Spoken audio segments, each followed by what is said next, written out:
Tragedi di Dizengoff, Tel Aviv.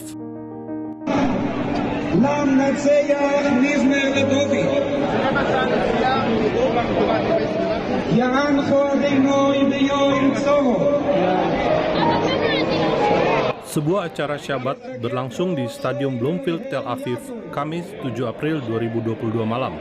Pada malam yang sama terjadi penembakan teror di sebuah kafe yang terletak di Dizengoff, pusat kota Tel Aviv, Israel.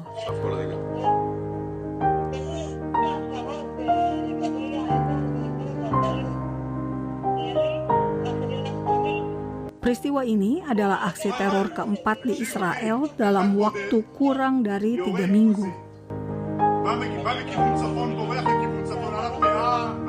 CCTV menunjukkan pelaku teror sebelum beraksi di Dizengoff. Aksi teror menewaskan 2 orang, melukai 10 orang.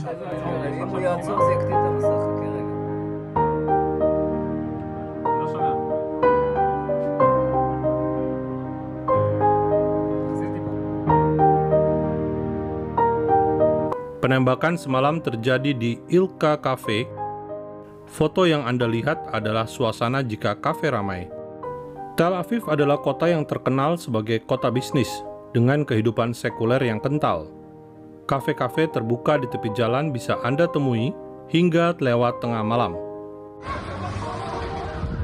Begitu ada penembakan, pengunjung kafe di sepanjang Dizengoff sontak berlarian menyelamatkan diri, sebab saat itu tidak diketahui keberadaan dan jumlah pelaku teror.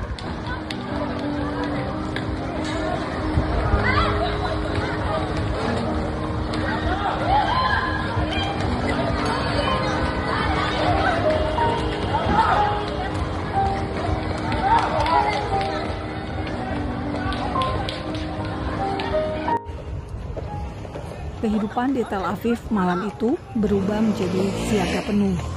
Polisi berkuda Israel bergegas ke lokasi kejadian.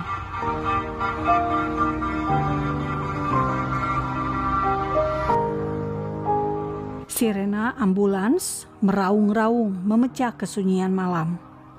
Para petugas tanggap darurat Magen David Adom, palang merahnya Israel, langsung menuju lokasi.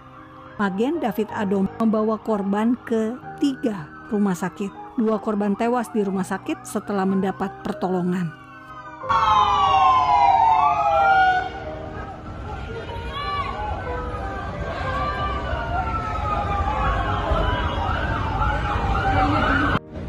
Shortly after 9 p.m. this evening, Magen David Adom received numerous calls of a shooting attack on Dizengoff Street in central Tel Aviv. Within minutes, first responders, motorcycles and ambulances arrived at the scene and provided treatment and evacuated to hospital 9 people who were injured in various conditions.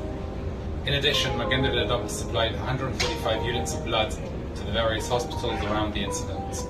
Over the past 10 days, we've been on high alert and we will remain on high alert as long as necessary.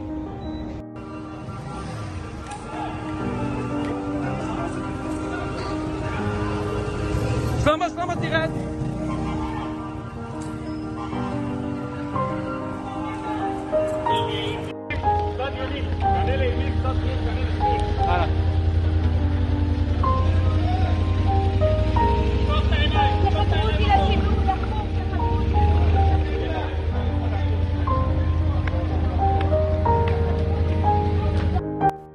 Pelaku penembakan diketahui bernama Ra'ad Fatih Hazem, kelahiran tahun 1993 dari kota Jenin, tepi barat Palestina.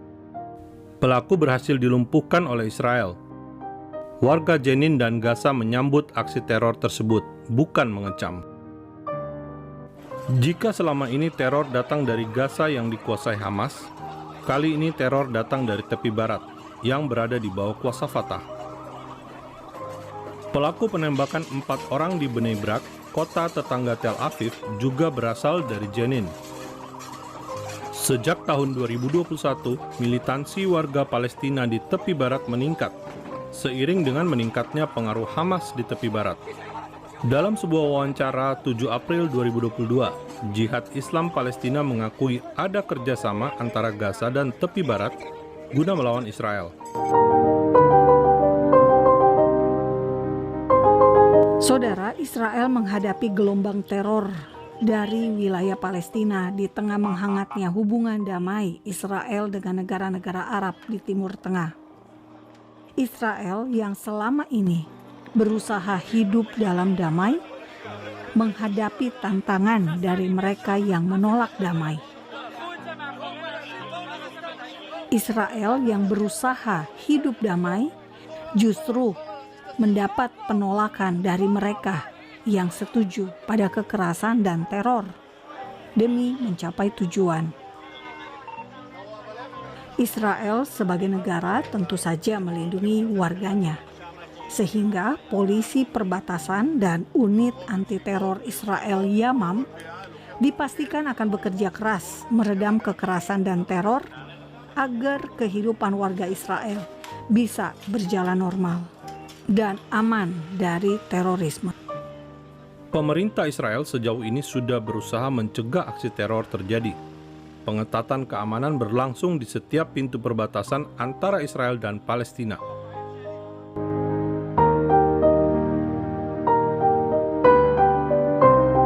Fakta Israel mengajak Anda melihat suasana di Jalan Dizengoff, Tel Aviv.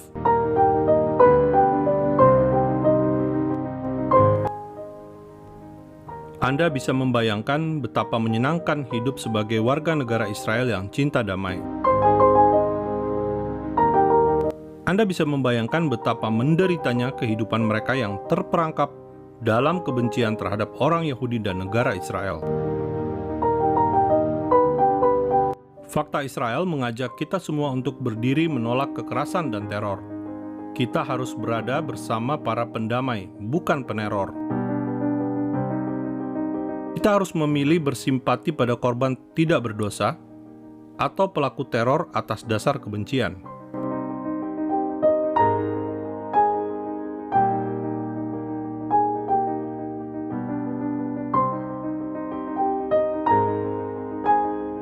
Aksi teror di mana saja terhadap siapa saja harus ditolak. Indonesia pun mengalami tantangan karena teror yang membawa penderitaan bagi para korban. Terorisme di Indonesia bukan hanya menyasar warga sipil yang berada di gereja, hotel, dan lokasi turis, namun juga menyasar kantor polisi, aparat resmi negara kita. Saudara, jika kita menolak teror di negara kita, tentu kita pun menolak aksi teror di Israel. Tidak ada standar ganda dalam melawan terorisme.